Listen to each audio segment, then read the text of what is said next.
Namaskaram, welcome to Sanatana Itihasa. One of the greatest devotees of Lord Shiva is none other than Bhakata Kannappa.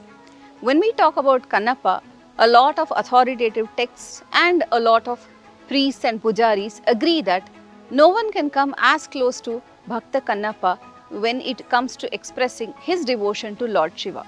What is the actual story of Bhakata Kannappa? Let us look at it now. One can hear the story of Bhakata Kannappa according to the Periya Puranam. It is a 12th century text. It may be older than that. However, the latest records talk about a 12th century Tamil text called Periya Puranam, where Kannappa's story was heard first. The story of Kannappa is mentioned in Periya Purana, and he was one of the 63 Tamil saints known as 63 Nayanars.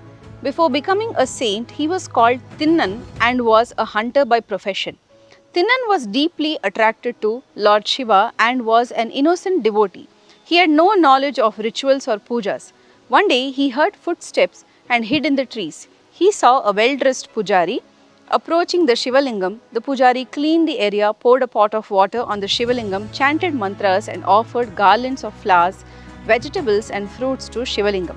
After completing the rituals, the Brahman left. The hunter felt he could also do the same. After the pujari left, the hunter carried water in his mouth, brought fresh meat, plucked flowers from the forest. He splashed the water from his mouth onto the Shivalingam, offered meat and flowers to God and spoke to Shiva about his day, since he knew no mantras. The next morning, the pujari was shocked to see who offered Lord Shiva all these offerings. He then stood behind a tree and started observing.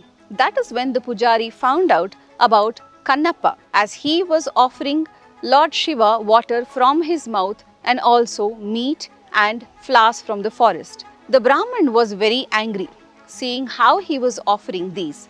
Just when the Brahman was about to scold Kanappa, Lord Shiva appears and stops. Lord Shiva then tells the Brahman or the priest to observe Kanappa. As Kanappa cleans the Shivalingam with the water from his mouth and also offers meat, one eye from the Shivalingam starts bleeding.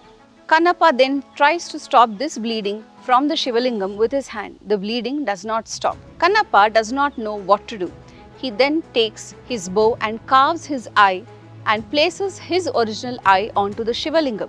Then the second eye of the Shivalingam also starts to bleed.